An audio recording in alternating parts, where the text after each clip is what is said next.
Hi, everybody. My name is Syed Imran Ali. I'm a public health engineering researcher based at York University in Toronto, Canada, and a former MSF Watson. I lead the Safe Water Optimization Tool project, which I'm very excited to talk to you today about. The Safe Water Optimization Tool, or SWOT, is a free and open source water quality modeling platform that helps humanitarian responders ensure safe water at the point of consumption, where it actually matters for public health. Today's presentation is a short introduction to the tool and an invitation to try it out in your WASH programs. Now, over the past few years, we've been working to support WASH teams around the world as they work to get safe water to people during crises. Through this, we found that there are four major gaps facing humanitarian water supply programs today. First, existing universal water chlorination guidelines are not reliable in humanitarian contexts. Two, current water quality monitoring practices are not sufficient for identifying water safety risks. Three, the water quality monitoring data we do collect is not being leveraged enough to adapt water system operations. And four, information about water safety is often not readily available or communicated effectively to support rapid decision-making within organizations or in coordination. In response to these challenges, we created the Safe Water Optimization tool. The SWOT generates site-specific and evidence-based water chlorination targets that ensure that water is safe to drink at the point of consumption. The SWOT refocuses our attention from the point of delivery to where the public health risks actually manifest at the household point of consumption. In doing so, the SWOT shifts us back towards a public health orientation rather than a service provision orientation. The SWOT applies cutting-edge, process-based and machine learning modeling techniques to unlock life-preserving insight from routine water quality monitoring data, and then feeds this back into water system operations. The SWOT presents water quality and water safety performance information in a visual online platform to support shared decision-making within organizations and in coordination. So let me walk you through how the SWOT works.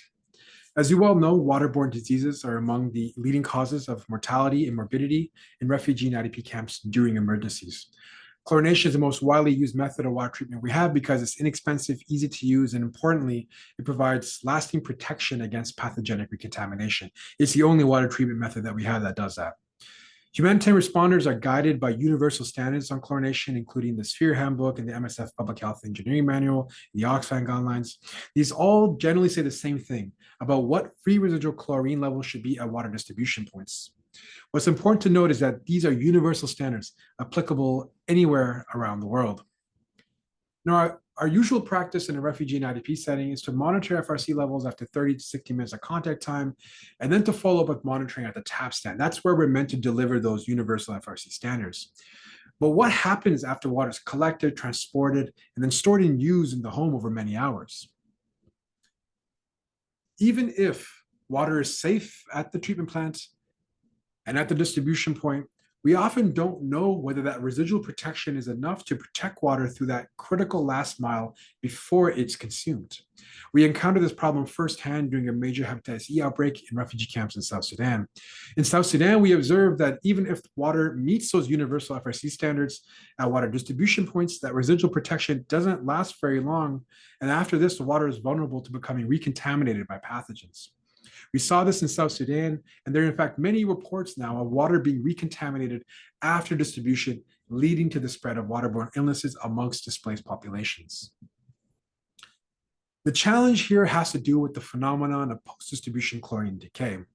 We need to be able to model chlorine decay, so we know how much we need at the point of distribution to ensure that the right amount persists at the point of consumption to protect the water where it's actually being consumed. But this isn't an easy task.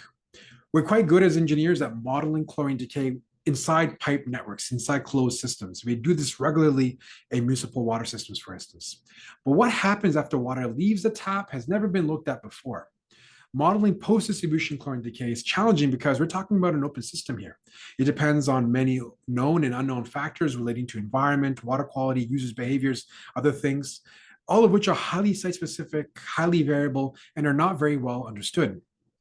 Our engineering team has conducted years of research on this problem and developed methods for modeling post-distribution chlorine decay, a first in civil and environmental engineering. The SWOT makes these models available to field workers anywhere in the world via a cloud-based, user-friendly web tool. The SWOT takes the water quality monitoring data we already collect to generate site-specific and evidence-based water chlorination targets that keep water safe all the way up to when and where it is actually consumed.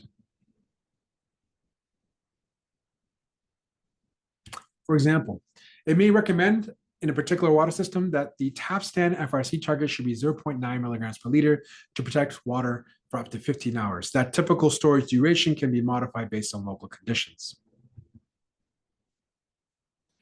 What happens to water varies a lot from one tap stand to another or one household to another. So there's going to be a natural distribution of decay rates at a particular site. And that's where the probabilistic modeling capabilities of the SWOT's machine learning really shine.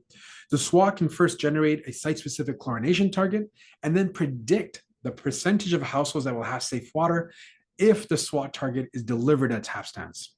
We call this percentage the household water safety score, and it's a useful metric for giving an overview of the water quality situation at a particular site.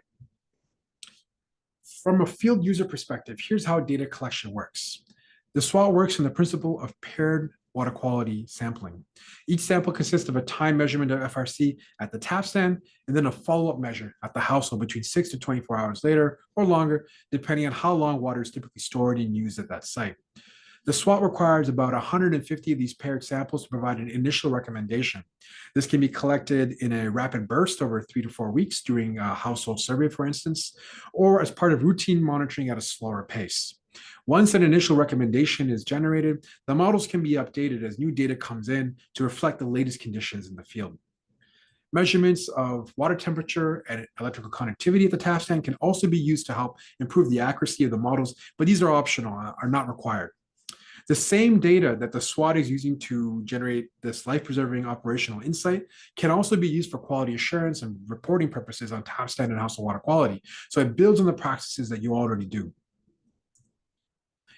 We've carried out deployments and evaluations to demonstrate the SWOT works across a range of water system types, including groundwater and surface water sources, in-pipe networks and water trucking programs, as well as in institutional water supplies, including in health facilities. Here's what the evaluations show. At Kudaplan Bulakali in Bangladesh, we conducted an efficacy study in a treated groundwater pipe network. What this study showed was that when the SWOT FRC target was delivered at tap stands, 90% of those households collecting water from those tap stands had safe water 12 to 18 hours later after storage in the home, compared to just 43% when the sphere target was delivered at tap stands in those households. We've conducted an evaluation of SWOT implementation in a treated surface water pipe network at the Ngqabutho refugee settlement in Uganda. Here, the implementation of the SWOT target was partial in the system. So FRC levels at tap stands increased but failed to reach the targeted FRC recommendation of 0.7 to 0.8 milligrams per liter, which was selected to optimize protection for 12 hours based on local water handling practices while remaining within the taste and odor limit for that population. This resulted in a significant improvement in the household water safety score, going from 17% at baseline to 32 at endline after 18 to 24 hours of storage, so even longer than the design period of those guidelines. Further improvement could have been achieved with better implementation of those SWOT targets at the tap stand. Also at the Ngqabutho refugee settlement, we carried out an evaluation in a trucked water system also used delivering treated surface water. Here, the SWOT target was successfully achieved in the water trucking system for the 12-hour duration that target was achieved. And it resulted in a significant improvement in household water safety, up to 44% at endline compared to 1% at baseline at 18 to 24 hours out, so much longer than the design period of the SWOT target. And these FRC levels were still within the taste and odor acceptability threshold for the population. We also implemented and evaluated the SWOT in a medical facility and water system in Somaliland. Here we observed that in a medical facility, the water is stored for multiple days, during which time it can become microbiologically contaminated. So it needs to remain protected for the entire duration until the last day that it's used. With SWOT implementation, we observed a significant increase in water safety score from 60% at baseline up to 93% for up to 5 days of storage, while remaining within the chlorine taste and odor acceptability threshold for that population. In 2023, ELRA conducted a case study on the SWOT to evaluate how well it helped to realize the full public health potential of safe water interventions and whether it does so cost effectively. In an analysis of cost effectiveness on past SWOT deployments, the report noted that minimal additional resources are required if monitoring is already being done at the household level in accordance with sphere recommendations. So what you're already doing with respect to household and task and water quality monitoring can be slightly modified to fit with the SWOT and generate a lot of operational insight out of the data that you're already collecting. Now, overall, what we found is that there are significant improvements in household water safety that are possible using the SWOT, contributing to reduced post-distribution recontamination and public health risks, while balancing chlorine taste and odor acceptability issues for the population. However, the impact was sometimes limited by challenges faced by operators reliably controlling chlorination levels, particularly in large-scale pipe networks and in treated surface water systems. A bit more on that. We learned that we need to provide broad-based technical support for water system operators on water treatment and monitoring to effectively implement those SWOT FRC targets. For instance, by providing training on jar testing, on how to adjust chlorine dosages, or on other water treatment processes like clarification, which are important when you're dealing with surface waters.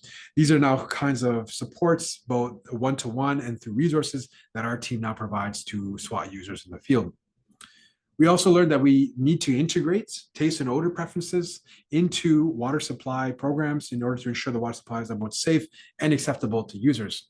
We demonstrated in Somaliland and Uganda by engaging water users in this process, we were able to determine population-specific chlorine taste and odor acceptability thresholds, and then use these to design FRC targets that balance both the public health aspect as well as the acceptability aspect. We are now creating rapid tools that field workers can use to quickly determine the taste and odor acceptability threshold in the field for a particular population as part of the SWOT toolkit. Now, we deal a lot with water quality monitoring, and what we observed through our field studies is that in many places, water quality monitoring is not being done systematically everywhere. If it's being done, it's being done mostly at the task hand, but not so much at the household. And I think there needs to be a shift towards more looking at the household to where actually the public health risks manifest. And that's part of a larger movement in the sector to think about what is the quality of our interventions. And the SWOT fits right into those programs to enhance the quality of interventions, including the AQA program and others. One other challenge we encountered was adapting water quality monitoring paradigms to use a paired sampling. That is requires a bit of massaging how those monitoring programs are done, which our team is here to provide coaching and support on adapting programs to be able to fit with the SWOT and still generate the kind of data required for reporting and QA purposes. With respect to water quality or water handling, what we observed is, and what we're reminded of, is that chlorination is one barrier for preventing recontamination, but there are other barriers as well, including physical barriers, such as safe water storage. Sometimes we cannot increase chlorination because of those taste and odor concerns, so we have to rely on those physical barriers of improving storage or reducing the likelihood of contamination of happening in the first place through environmental intervention. So we're bringing these components as well into the calculus of SWOT decision-making.